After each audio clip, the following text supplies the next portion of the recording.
నమస్తే. హస్తము అద్భుత రహస్యాలు కార్యక్రమానికి స్వాగతం.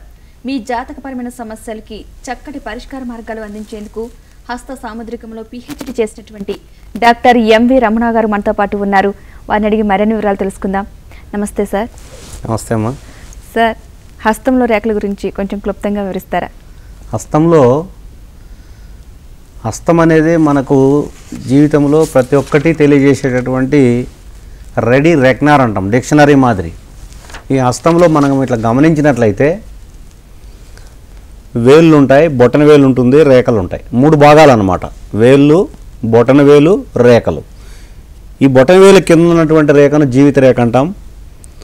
దాన్ని ఆనుకున్నటువంటి రేఖను శిరోరేఖ అంటాం, మైండ్ లైన్ అంటాం. ఈ చూపుడు వేలు కింద ఉన్నటువంటి రేఖను హృదయ రేఖ అంటాం, హార్ట్ లైన్ అంటాం. మధ్యలో ఉన్నటువంటి రేఖను భాగ్యరేఖ, ఫేట్ లైన్ అంటాం. ఉంగరం వేలు కింద ఉన్నటువంటి రేఖను సన్ లైన్ అంటాం, రవి రేఖ అంటాం. ఈ రేఖలు 1, 2, 3, 4, 5 ఈ 5 రేఖలు ఎవరి చేతిలో ఉంటాయో స్పష్టంగా క్లియర్గా బ్రేక్ కాకుండా, విరిగిపోకుండా, పగిలిపోకుండా, నిటారుగా, పొడవుగా ఉంటాయో వాళ్ళు విలాసవంతమైన జీవితాన్ని గడుపుతారు అని హస్త సాముద్రిక శాస్త్రంలో రాయబడి ఉంది. ఓకే సార్, అలాగే మీరు కొన్ని బుక్స్ కూడా రాశారు, వాటి గురించి కూడా వివరించండి. ఈ హస్త సాముద్రిక శాస్త్రం మీద నేను కొంత నా ఇంట్రెస్ట్ కొద్దీ దాదాపు ఒక 25-28 సంవత్సరాల క్రితం నుంచి నేను దీన్ని బాగా డెవలప్ చేశాను. చిన్నప్పటి నుంచి కూడా అనేక మంది చేతులు చూసి నేను దీని మీద పరిశోధన చేయడం జరిగింది. తెలుగు విశ్వవిద్యాలయంలో హస్త సాముద్రిక శాస్త్రం మీద పరిశోధన చేసిన మొదటి పిహెచ్డి గ్రంథం ఇది. తర్వాత మై ప్రిడిక్షన్స్ అని ఒక బుక్ రాసిన. అంటే నేను చూసిన కొంతమంది అనేక రకాలైన వ్యక్తులను 25 మందిని ఎంపిక చేసుకొని ఆ 25 మంది చేతుల యొక్క analysis, including YS Rajasekhara Reddy hand analysis కూడా ఇందులో ఉన్నది. ఇది నేను 97లో ఏమో కలెక్ట్ చేశాను. ఈ 97లోనే నేను 2009లో ఏం జరుగుతుందో అవన్నీ కూడా ఇందులో రాయబడి ఉన్నాయి. కాబట్టి ప్రీ డిటర్మైన్డ్, ముందుగా చెప్పబడినటువంటి అంశాలన్నీ కూడా మై ప్రిడిక్షన్స్, ఈ సబ్జెక్ట్ మీద అవగాహన ఉన్నటువంటి వాళ్లకు అర్థమయ్యేటటువంటి మంచి పుస్తకం ఇది. ఇది మై ప్రిడిక్షన్స్ మార్కెట్లో అక్కడక్కడ హైదరాబాద్లో కానీ, వైజాగ్లో కానీ, విజయవాడలో కానీ ప్రముఖ పుస్తక కేంద్రాల్లో దొరుకుతుంది ఇది. అదేవిధంగా హస్తము అద్భుత రహస్యాలు, అంటే టూకీగా హస్తం చూసుకుంటూనే మనకు కొన్ని అర్థమైపోవాలి, అర్థమయ్యేటట్టు రాసినటువంటి గ్రంథం ఇది, హస్తము అద్భుత రహస్యాలని. చాలా క్లియర్గా, క్లుప్తంగా ప్రతి ఒక్కరూ చదువుకోదగినటువంటి, మీకు అర్థమయ్యే శైలిలో, అర్థమయ్యే విధంగా, క్రిటికల్గా లేకుండా అనేక రకాలైనటువంటి సంస్కృత పదాలను ఇందులో చూపించకుండా స్పష్టమైన మేము మాట్లాడే భాషలో బాగా వివరించడం జరిగింది ఇందులో. అదేవిధంగా ప్రపంచాన్ని శాసించిన కీరో అనే ఆయన ప్రపంచ ప్రసిద్ధి చెందిన హస్త సాముద్రికవేత్త. ఇతను ఇచ్చినటువంటి ప్రిడిక్షన్స్ ప్రకారము అతను ఏం చెప్పాడు, అతని జీవిత విశేషాలన్నీ కూడా ఇందులో రాయబడి ఉన్నాయి. అదేవిధంగా మనము ఈ wonderful secrets of the hand, కొంతమంది ఇంగ్లీష్లో అడిగారు నన్ను ఈ పుస్తకం ఒకటి రాయమని. Wonderful secrets of the hand అని ఒక బుక్ రాశాను. అదే మాదిరి హస్తం అద్భుత రహస్యాలకు ఇది ఇంగ్లీష్ ట్రాన్స్లేషన్. అదేవిధంగా కొంతమందికి date of birth, time, place of birth ఉండదు. అటువంటి వాళ్ళు చేయి చూసి జాతక చక్ర నిర్మాణం చేసుకోవడానికి కన్వీనియంట్గా, రాబోయే తరాలకు కొంతైనా ఉపయోగపడుతుందనే ఉద్దేశంతో నాకున్నటువంటి పరిజ్ఞానం మేరకు హస్తము జాతక చక్ర నిర్మాణం అనే పుస్తకాన్ని రాయడం జరిగింది. ఇవన్నీ కూడా మార్కెట్లో మీకు అబిడ్స్లో, కోటిలో, బడి చౌడిలో, సాహితీ బుక్ హౌస్ అని, తెలుగు బుక్ హౌస్ అని, ట్యాగూర్ బుక్ హౌస్ అని వాళ్ళ దగ్గర దొరుకుతాయి ఇవన్నీ.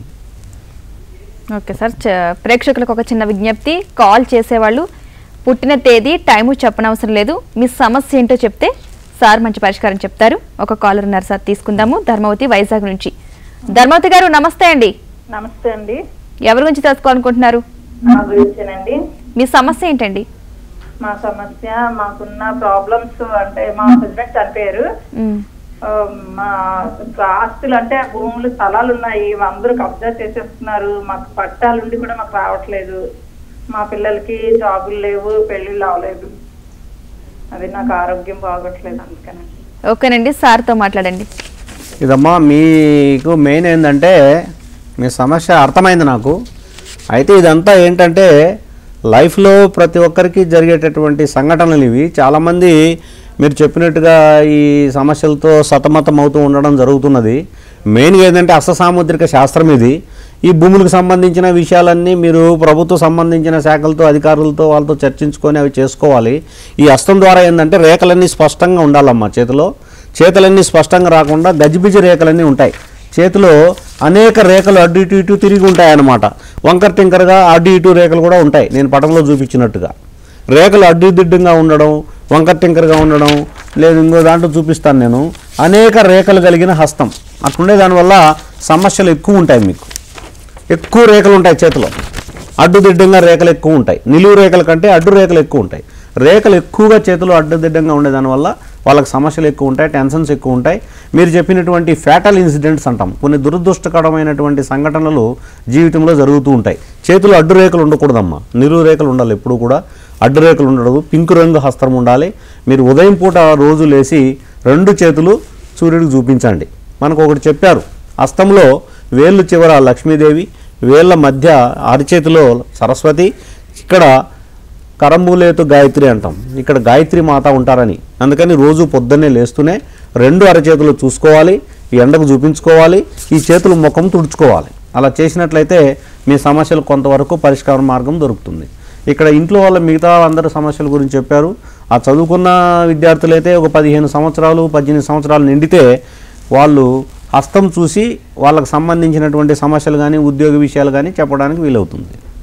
ఓకే సార్, ఆర్థిక సమస్యలను సంపద గురించి హస్తం ద్వారా ఎలా తెలుసుకోవచ్చు అంటారు? అసలు ఇక్కడ ఆర్థిక సమస్యలు అంటే మెయిన్ ఏంటంటే చేతిలో ప్రధానంగా నేను ఇంతకుముందు చెప్పినట్టుగా చేతిలో ప్రధానమైనటువంటి రేఖలు అంటే జీవిత రేఖ కానివ్వండి, శిరోరేఖ, హృదయరేఖ, భాగ్యరేఖ, లేదంటే ఈ రవి రేఖ అంటాం. ఈ ప్రధానమైనటువంటి 5 రేఖలు నిటారుగా పొడుగ్గా ఉండడం, హస్తంలో రంగు పింక్ రంగులో ఉండడం, హస్తం చూసుకుంటేనే గులాబీ రంగులో ఉండాలి, అడ్డు రేఖలు ఉండకూడదు. ఈ బొటనవేలు మీరు చూసినట్లయితే నేను చూపిస్తున్న పటంలో ఇక్కడ దీవి గుర్తు ఉంటుంది, ఈ దీవి గుర్తు ఉండడం, తర్వాత వేళ్ళన్నీ వంకరగా లేకుండా నిటారుగా ఉండడం, ఉంగరం వేలు పొడుగ్గా ఉండడం, చూపుడు వేలు కంటే ఉంగరం వేలు పొడుగ్గా ఉండడం. దీనివల్ల వాళ్ళకు ఆర్థికంగా బాగుండడానికి అవకాశం ఉంది, వాళ్ళు విలాసవంతమైన జీవితం గడపడానికి అవకాశం ఉంది. ఓకే సార్, మరొక కాలర్ ఉన్నారు హైదరాబాద్ నుంచి, రంగనాథ్. నమస్తే అండి. హలో, ఎవరి గురించి తెలుసుకోవాలనుకుంటున్నారు? మా అబ్బాయి గురించి సాయి. సమస్య ఏంటండి? సమస్య అబ్బాయికి జాబ్ లేదండి. జాబ్. ఓకేనండి, సార్తో మాట్లాడండి. అమ్మ, మీరు జాబ్ గురించి అడుగుతున్నారు. ప్రధానంగా ఏంటంటే హస్తంలో జాబ్ గురించి చెప్పేటప్పుడు భాగ్యరేఖ అంటాం. నేను పటంలో చూపిస్తున్నా, మధ్య వేలుకు నిటారుగా మణికట్టు దగ్గర నుంచి నిటారుగా ఒక రేఖ ఉండాలి. ఆ రేఖ స్పష్టంగా ఉండాలి. విరిగిపోవడము, పగిలిపోవడము, పొట్టిగా ఉండడము, చిన్నదిగా ఉండడము, కనిపించకుండా థిన్గా ఉండడము, దానివల్ల ప్రైవేట్ ఉద్యోగం దొరుకుతుంది. టిక్గా నిటారుగా ఒకే రేఖ పొడుగ్గా ఉన్నట్లయితే ప్రభుత్వ ఉద్యోగం దొరుకుతుంది. దానికంటే ముందుగా హస్తంలో త్రికోణాలు ఉండాలి. మీరు చూసినట్లయితే ట్రయాంగిల్ షేప్స్ కనిపిస్తాయి చేతిలో. ఈ ట్రయాంగిల్ షేప్స్ ఎవరికి ఉంటాయో వాళ్ళు గ్రూప్ 1 కానీ ఐఏఎస్ కానీ ఐపీఎస్ కానీ ఎంపిక అయ్యేదానికి అవకాశం ఉంటుంది. కాంపిటేటివ్ ఎగ్జామ్స్లో విన్ అవుతారు వాళ్ళు. కాబట్టి మీకు ప్రధానంగా భాగ్యరేఖ ఉండాలి, రవిరేఖ ఉండాలి. 2 ఉంటే మంచి ఉద్యోగం దొరుకుతుంది. మీ అబ్బాయిని శనగలు మీరు చూసింటారు, సాయిబాబా గుళ్ళో ప్రసాదం ఇస్తారు. ఆ శనగలు కొన్ని తీసుకొని ప్రతిరోజు రాత్రిపూట పిడికెడు నీటిలో నానబెట్టండి. ఉదయము వాటిని చిన్న చిన్న ముక్కలుగా బ్రేక్ ఇంటూ పీసెస్ అన్నమాట. వాటిని పావురాలకు 43 రోజులు వేయండి. ఉదయం 6-7 గంటల మధ్య 43 రోజులు వేయమనండి. అబ్బాయికి జాబు రావడానికి అవకాశం ఉంటుంది. ఓకే సార్, మణిబంధన రేఖలు ఏవో కాస్త వివరిస్తారా? మణిబంధన రేఖలు అంటే కంకణ రేఖలు అంటామ్మా. మన చెయ్యి చూసుకున్నట్లయితే చెయ్యి కింద ఈ అరచేయికి ఈ చేతి 2 కలిసే చోట అడ్డు రేఖలు ఉంటాయి, మణిబంధన రేఖలు అంటాం. కంకణ రేఖలు అంటాం. కింద చూపిస్తున్నాను నేను పటంలో. ఈ మణిబంధన రేఖలు అవి ఒక్కటే ఉన్నట్లయితే, సింగిల్ లైన్ ఉన్నట్లయితే పేదరికంలో జన్మించి ఉంటారు. 2 రేఖలు ఉన్నట్లయితే మధ్య రకమైనటువంటి జీవితం, 3 రేఖలు ఉన్నట్లయితే కొంత ధనవంతులు అవుతారు, 4 రేఖలు ఉన్నట్లయితే మినిస్టర్ కానీ ఉన్నత ఉద్యోగి కానీ లేదా ఉన్నత అధికారి కానీ కావడం జరుగుతుంది. కాబట్టి 4 రేఖలు ఉంటే చాలా అదృష్టవంతులు, 3 రేఖలు ఉంటే ధనవంతులు, 2 రేఖలు ఉంటే మిడిల్ క్లాస్ లైఫ్, ఒకే రేఖ ఉన్నట్లయితే అది సాధారణమైన జీవితము లేదా పూర్ జీవితం గడుపుతుంటారు. ఈ రేఖలు స్పష్టంగా ఉండడం అవసరం. మణిబంధన రేఖలైన ఒక్కొక్క రేఖకు 24 సంవత్సరాలు ఆయుష్ అంటారు. 3 రేఖలు ఉంటే 3 × 24 72 సంవత్సరాల ఆయుష్ ఉంటుంది. కాబట్టి ఆ మణిబంధన రేఖలు కూడా మన జీవితాన్ని చెప్తాయని నేను చెప్పడం కాదు, హస్త సాముద్రిక శాస్త్రం తాటెక్ గ్రంథాల్లో రాయబడి ఉన్నాయి. ప్రసిద్ధి చెందినటువంటి ఈ శాస్త్రము రామాయణంలో చెప్పబడి ఉన్నది. సుందరకాండ చదివినట్లయితే 500 శ్లోకాలు సుందరకాండలో పామిష్టి మీదనే ఉన్నాయి. సీతకు ఆంజనేయుడికి జరిగే సంభాషణలో వాల్మీకి మహర్షి అనేక రకాలైన సంఘటనలు ఇక్కడ మనకు వివరించడం జరిగింది. సీత అడుగుతుంది ఆంజనేయుని, నిజంగా నువ్వు మళ్ళీ రావణాసుని వేషంలో వచ్చావేమో అంటే, నా రాముడు ఎలా ఉంటాడో చెప్పమంటే అప్పుడు రాముని వర్ణన నఖశిఖ పర్యంతరం బాడీ అంతా కూడా బాడీ లాంగ్వేజ్ చెప్తాడు హనుమంతుడు. అప్పుడు రాముడి చేతులు ఎలా ఉన్నాయి, వేళ్ళు ఎలా ఉన్నాయి, చేతులు ఎలా ఉన్నాయి, కాళ్ళు ఎలా ఉన్నాయి, ఆ రంగు చేతులు ఎలా ఉన్నాయి, ముక్కు ఎలా ఉన్నది, చెవులు ఎలా ఉన్నాయి, ప్రతి ఒక్క వర్ణన శారీరక నిర్మాణ వర్ణన మనకు సుందరకాండలో కనిపిస్తుంది. ఇంతకంటే హస్త సాముద్రిక శాస్త్రానికి చారిత్రకమైనటువంటి ఆధారము ఎక్కడ లేదు.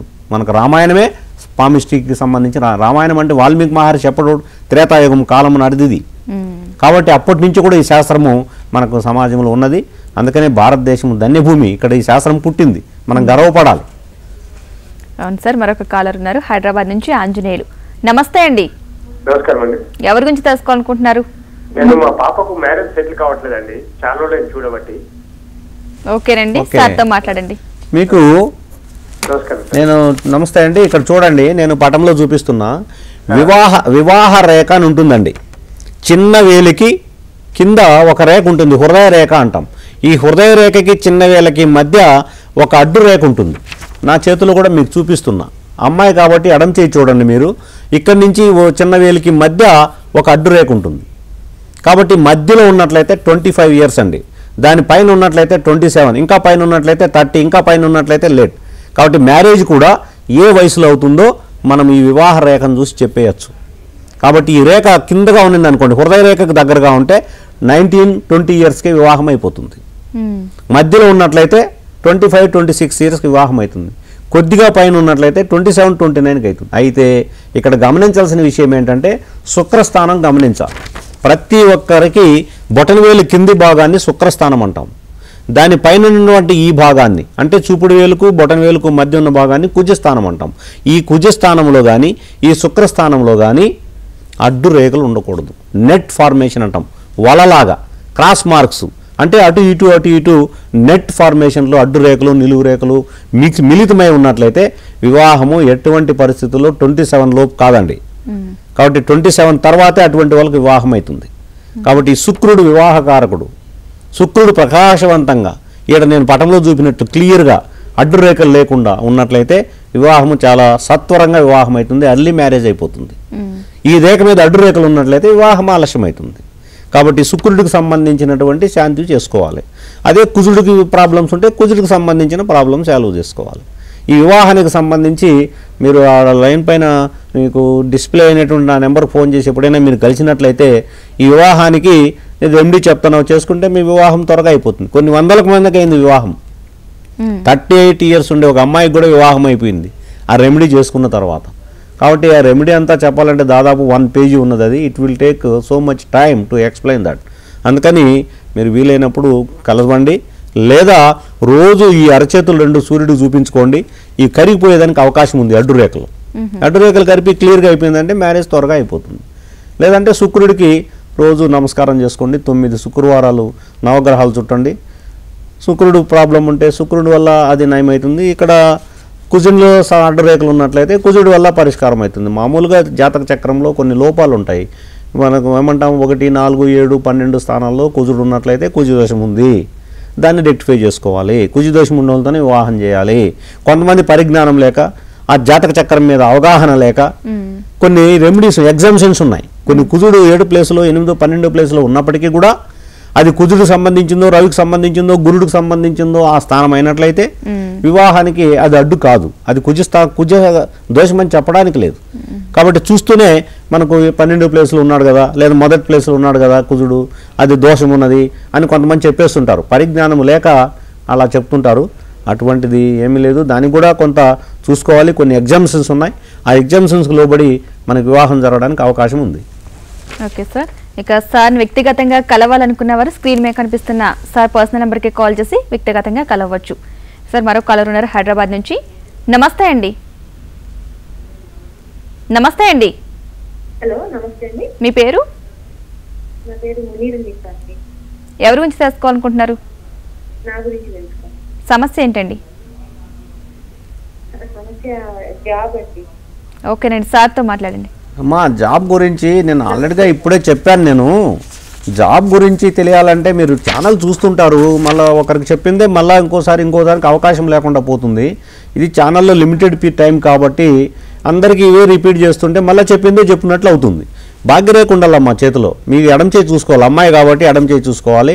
నెట్ట నిలువు రేఖ భాగ్యరేఖ స్పష్టంగా పొడుగు అంటే తప్పనిసరిగా ప్రభుత్వ ఉద్యోగంలో చేరుతారు మీరు. అది బిగినింగ్ నుంచేనే ఉన్నట్లయితే 22-23కే జాబ్ వచ్చేస్తుందమ్మా. అది మధ్యలో ఉన్నట్లయితే 30-32 ఇయర్స్ అవుతుంది. అది పైకి పోయే కొద్దీ లేట్ అవుతుంది. కాబట్టి కింద నుంచి పైకి లెక్కించాలి. అది బిగినింగ్ నుంచి అంటే మణికట్టు నుంచి ఉన్నట్లయితే అర్లీగా జాబ్లో ఎంటర్ అయిపోతారు వాళ్ళు.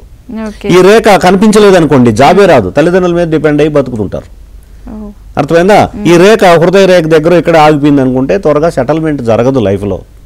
కాబట్టి భాగ్యరేఖ చాలా ఇంపార్టెంట్ చేతిలో. ఎక్కడ బ్రేక్స్ లేకుండా, విరిగిపోకుండా, కట్ కాకుండా, నిటారుగా, పొడగ్గా, స్పష్టంగా ఉన్నట్లయితే వెంటనే ప్రభుత్వ ఉద్యోగంలో చేరుతారు. అది కూడా ట్రయాంగిల్స్ చూసుకోవాలి చేతిలో. ఇక్కడ గీశాను నేను, త్రికోణాకారంలో లైన్స్ ఉన్నాయి. ఈ త్రికోణాకారంలో లైన్స్ కానీ ఏర్పడినట్లయితే మనకు గ్రూప్ 1 కానీ, ఐఏఎస్ కానీ, ఐపీఎస్ కానీ ప్రిపేర్ అయ్యి రాసినట్లయితే తప్పనిసరిగా ఎంటర్ అవుతారు. ఈ రేఖలు ప్రధాన రేఖలు పొడుగ్గా ఉండాలి. ఎవరికైతే రేఖలు పొడుగ్గా ఉంటాయో, వేళ్ళు ఎవరికైతే పొడుగ్గా ఉంటాయో మీరు మడుచుకోవాలి. వేళ్ళు చెయ్యి ఇలా పెట్టి ఇట్లా మడుచుకున్నట్లయితే ఈ వేళ్ళు కింద వరకు రావాలి. అవి పొడవాటి వేళ్ళు అంటాం.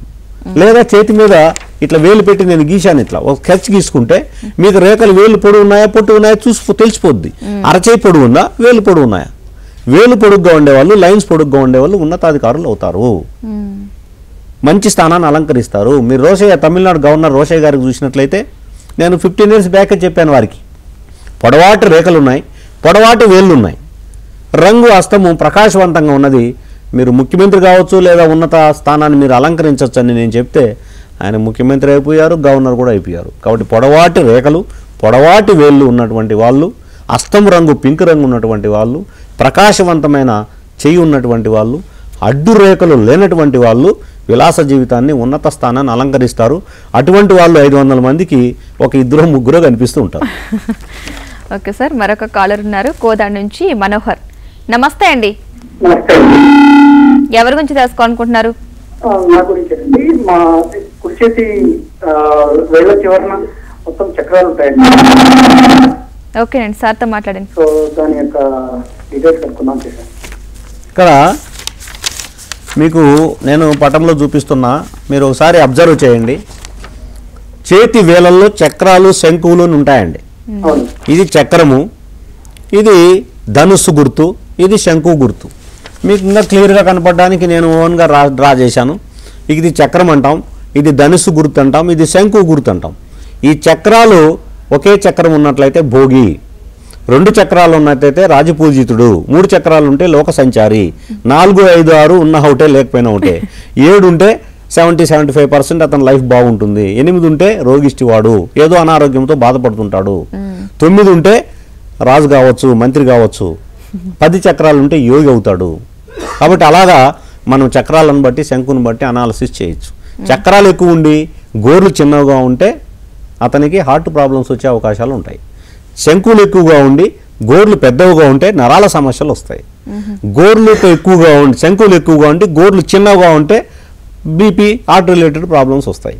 చక్రాలు ఎక్కువగా ఉండి గోర్లు పెద్దవిగా ఉన్నట్లయితే నరాల సమస్యలు వస్తాయి. బ్యాక్ పెయిన్, న్యూరో ప్రాబ్లం, నరాల సమస్యలు, బ్రెయిన్ రిలేటెడ్ సమస్యలు వస్తాయి. కాబట్టి శంకు చక్రాలు, భారతీయులకు ఎక్కువగా చక్రాలు ఉంటాయి, శంకులు ఉంటాయి. ఈ ధనుస్సు గుర్తులు ఎక్కువ మంది చేతుల్లో కనిపించవు, తక్కువ మంది. శంకు, ధనుస్సు గుర్తు 1-2 చేతుల్లోనే ఉంటాయి. కాబట్టి ఏవైనా కానీ 7 పైన ఉండాలి. శంకువులు 7 ఉన్నా, చక్రాలు 7 ఉన్నా 7 పైన ఉండాలి. అయితే చక్రాలు మాత్రం 8 ఉండకూడదు. 8 చక్రాలు ఉన్నవాడు రోగిష్టి వాడు అంటాడు. కాబట్టి 8 చక్రాలు ఉండేవాళ్ళు ఏదో ఒక అనారోగ్యంతో సఫర్ అవుతూ ఉంటారు. వాళ్ళు హెల్త్ పాయింట్ ఆఫ్ వ్యూలో చెక్ చేసుకోవాలి. హాస్పిటల్కి పోవాల్సిన అవసరమే లేదండి. మీ గోర్లు, మీ చక్రాలు, చెయ్యి రంగు, అస్తవ్యస్తమైనటువంటి రేఖలు విరిగిపోవడం, పగిలిపోవడం, గోర్లు రకరకాల రంగుల్లో ఉండడం, తెలుపు రంగు, నలుపు రంగు, వైట్ రంగు, ఆ రంగుని బట్టి తెలుపు రంగు గోర్లు ఉన్నాయి, ఫిట్స్ వస్తాయి. ఎల్లో రంగులు ఉన్నాయి, మనకి ఈ లివర్ ప్రాబ్లమ్స్ ఉంటాయి. అలాగా పగిలిపోయిన గోర్లు ఉన్నాయి, షుగర్ ప్రాబ్లమ్స్ ఉంటాయి. విరిగిపోయిన గోర్లు ఉన్నాయి, షుగర్ ప్రాబ్లమ్స్ ఉంటాయి, చిన్న చిన్న గోర్లు కొరుకుతుంటారు కొంతమంది, చాలా చిన్న గోర్లు ఉంటాయి, వాళ్ళకి బీపీ టెన్షన్ ఎక్కువ ఉంటాయి, పెద్ద గోర్లు ఉంటాయి, నరాల సమస్యలు వస్తాయి. కాబట్టి గోర్లలో కూడా ఇండికేటర్స్ ఆఫ్ ది హెల్త్ అనమాట. గోర్లు కూడా చెక్ చేసుకోవచ్చు. 32 రకాల గోర్లు ఉంటాయి. ఈ శంఖ చక్రాలు కూడా 7 కానీ 8 కానీ 9 కానీ 10 కానీ ఉండాలి. కానీ చక్రాలు మాత్రం 8 ఉంటే అనారోగ్యం అంటాడు. 10 చక్రాలు ఉన్నది. ఈ మధ్య వచ్చారు 3-4 10 చక్రాలు ఉన్నాయి. 10 చక్రాలు ఉంటే యోగి. యోగి ఎట్లా అవుతావు నేను చెప్పిన. అతను చెప్తే అతను సెల్లో నుంచి ఒక ఫిల్మ్, ఒక ఫోటో నాకు చూపించాడు. హిమాలయ పర్వతాల్లో ఒక యోగి దగ్గర అతను సన్యాసత్వం స్వీకరిస్తున్నాడు. ఆ ఫొటోస్ తీసుకొని ఉన్నాడు ఆయన. నా దగ్గరికి మామూలు డ్రెస్సులో వచ్చాడు. యాక్చువల్గా ఆల్రెడీగా సన్యాసత్వం తీసుకున్నాడు ఆయన. యోగి అయిపోయింది ఆయన. కాబట్టి 10 చక్రాలు ఉన్నవారు యోగులు అవుతారు. అయితే మంచి లైఫ్ అనుభవిస్తారు. లాస్ట్లో ఒక 50 ఎండింగ్ లైఫ్లో వాళ్ళు సంసార జీవితాన్ని వదిలిపెట్టి యోగిగా కన్వర్ట్ అయిపోతారు. అట్లా అయిపోయి ఉంటారు సమాజంలో. మస్తు సంపాదించిన తర్వాత ఒక 60-60 ఏళ్ళు బాధ్యతలన్నీ అయిపోయినాయి, మనకి ఇంకేం కావాలని వదిలిపెట్టి వెళ్ళిపోతుంటారు. సంసారాన్ని, ఫ్యామిలీని వదిలిపెట్టి వెళ్ళిపోతుంటారు. అటువంటి వాళ్ళకి చక్రాలు ఎక్కువ ఉంటాయి. 10 చక్రాలు ఉంటాయి. ఓకే సార్, ఇది శాస్త్రం అంటారా? శాస్త్రంలో రాయబడ్డారు. It is a science. ఎందుకంటే హెల్త్ గురించి చెప్తున్నాం, మన లైఫ్ గురించి చెప్తున్నాం, ఉద్యోగం గురించి చెప్తున్నాం. కాబట్టి అనేక రకాలైనటువంటి హెల్త్ పాయింట్ మనం షుగర్ కనిపెట్టచ్చండి. దీని ద్వారా డయాబెటిక్ మనం ఐడెంటిఫై చేయొచ్చు దీంట్లో. అదేవిధంగా న్యూరో ప్రాబ్లమ్స్ ఐడెంటిఫై చేయొచ్చు, హార్ట్ ప్రాబ్లమ్స్ ఐడెంటిఫై చేయొచ్చు. మీరు ఒక తిరుపతిలో ఒక అమ్మాయికి నేను హార్ట్ ప్రాబ్లమ్ ఐడెంటిఫై చేశాను. చేతిలో రేఖల మీద అమ్మాయికి హృదయ రేఖ మీద మచ్చలు ఉన్నాయి.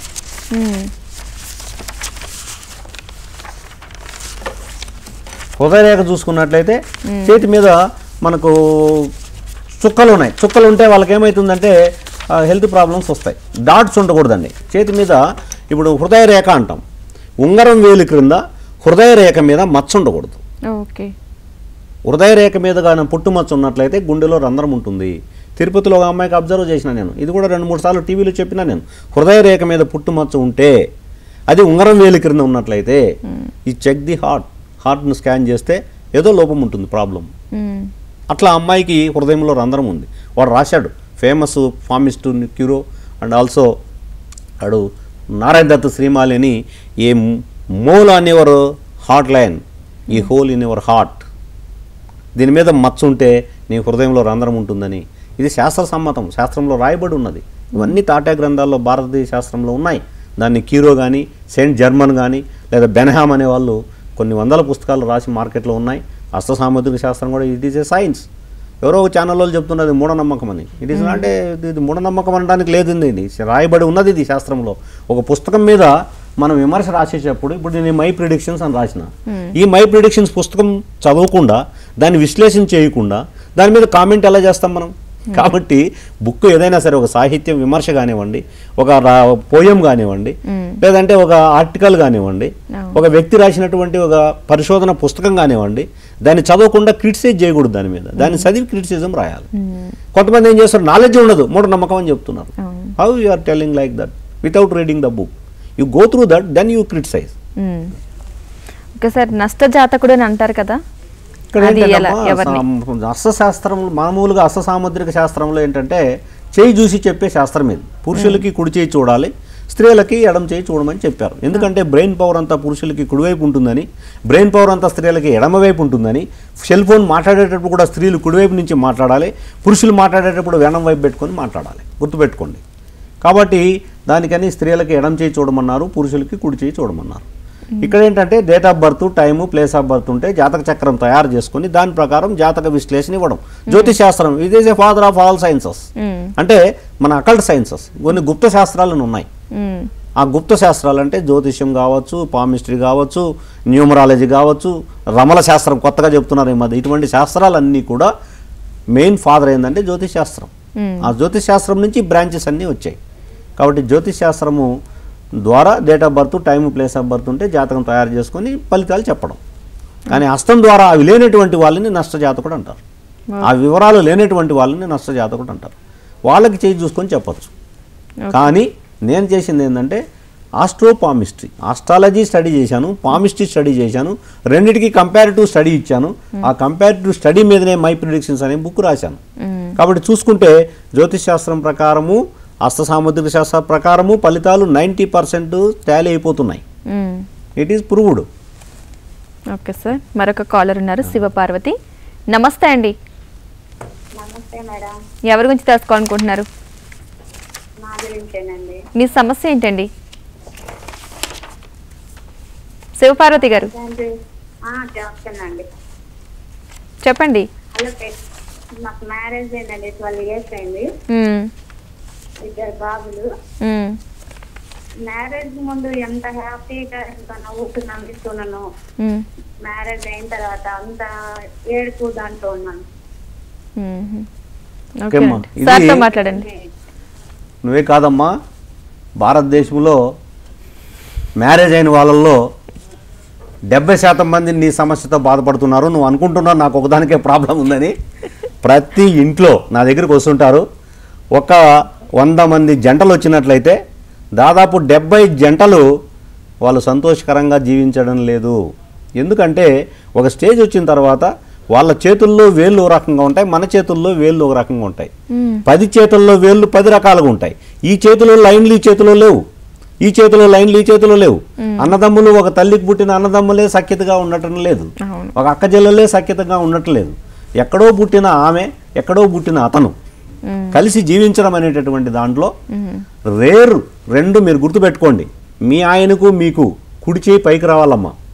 ఇట్లా పెట్టినప్పుడు ఎడమ చేయి కాకుండా కుడి బొటన వేలు పైకి రావాలి. కుడి బొటన వేలు పైకి వస్తే అన్యోన్య దాంపత్య జీవితం ఉంటుంది. ఎడమ బొటన వేలు ఇద్దరికీ పైకి వచ్చినట్లయితే వాళ్ళ కుటుంబంలో కోల్డ్ వార్ జరుగుతుంటుంది. ఇంకోటి ఏంటంటే, నేను అబ్జర్వ్ చేసి చాలా మందిని చూశాను, సీత, గీత, లలిత, వనిత, తా అక్షరము ఏ స్త్రీ అమ్మాయిలు వచ్చిందో ఆ స్త్రీ ఫ్యామిలీ లైఫ్ సరిగ్గా ఉండట్లేదమ్మా. నేను 100 మందిని చూశాను. 100 మందిలో 90% సమస్యలతో సాల్వ్. ఇద్దరి మధ్య అండర్స్టాండింగ్ లేదు. అందుకని ఓర్పు ఉండాలి, నేర్పు ఉండాలి, సమయస్ఫూర్తి ఉండాలి ఫ్యామిలీ లైఫ్లో. ఓర్పు, నేర్పు, సమయస్ఫూర్తి. ఒకరికొకరికి డామినేషన్ మెంటాలిటీ ఉండకూడదు. ఇట్లా పెట్టుకున్నప్పుడు చూపుడు వేలు చాలా పొడుగ్గా ఉంటుంది కొంతమందికి. మీరు చూసినట్లయితే నేను పటంలో చూపిస్తాను, చూడండి. చూపుడు వేలు చాలా లెంగ్తీగా ఉంటుందమ్మా కొంతమందికి, కొంతమందికి చాలా పొట్టిగా ఉంటుంది. మీరు ఈ పటంలో చూసినట్లయితే చూడండి, చూపుడు వేలు చాలా పొడుగు ఉన్నది, ఉంగరం వేలు చాలా పొట్టిగా ఉన్నది. అదేవిధంగా ఈ దాంట్లో చూడండి, చూపుడు వేలు చూడండి చాలా పొట్టిగా ఉన్నది, ఉంగరం వేలు చాలా పొడుగు. ఎప్పుడైతే చూపుడు వేలు పొట్టిగా అయిపోతుందో హెన్ పెక్డ్ హస్బెండ్ అంటాం. చిన్న బొటన వేలు ఉండి చూపుడు వేలు పొట్టిగా ఉంటే భార్య విధేయుడు, భార్య అలా చెప్తే అలా నడుచుకుంటూ ఉంటాడు. అర్థమైందా? అదే ఉంగరం వేలు పొడుగ్గా ఉంది అనుకోండి, అధికారము, డబ్బు, తర్వాత పేరు ప్రతిష్టలు, గౌరవం ఇవన్నీ వస్తాయి. చూపుడు వేలు పొడుగ్గా ఉంది అనుకోండి, ఇప్పుడు ఈ పటంలో చూపినట్లుగా చూపుడు వేలు పొడుగ్గా ఉంటే డామినేషన్ మెంటాలిటీ, నేను అనేటటువంటి అహంకారం, నాకు ఇంపార్టెన్స్ చేయాలి, నన్ను గుర్తించాలి, నన్ను పొగడాలి. మామూలుగా స్త్రీ ఏమనుకుంటుందంటే పొగడాలి, తను పొగడాలి, తనకి ఇంపార్టెన్స్ చేయాలి, తను గుర్తించాలి, తన మాట వినాలి, రిమోట్ కంట్రోల్ తన చేతిలో ఉండాలి, తన భర్త తను చెప్పినట్టు వినాలి. అదేవిధంగా పురుషుడు కూడా ఉంటుంది, నా భార్య నేను చెప్పినట్టు వినాలి, నేను చెప్పినట్టు జరగాలి. ఈ అహంకారపూరితమైనటువంటి ధోరణిని ఈగోయిస్టిక్ క్వాలిటీస్ అంటాం.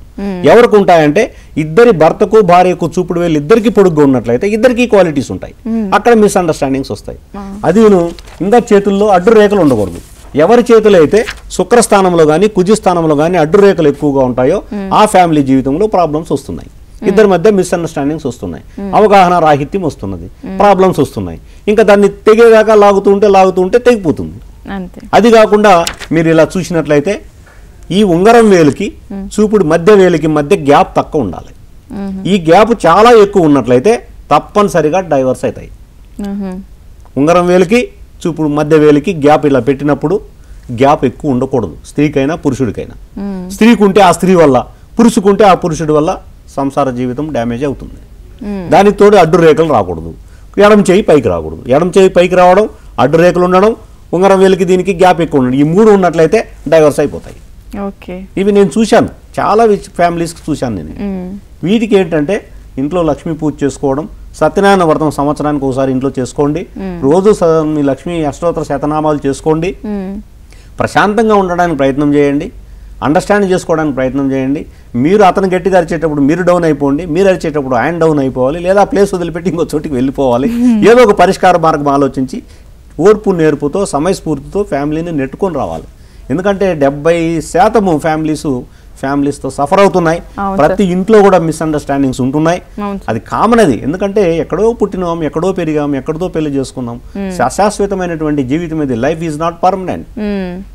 మనం పెళ్లి అయ్యాలకే 25 ఏళ్ళు అయిపోతాయి.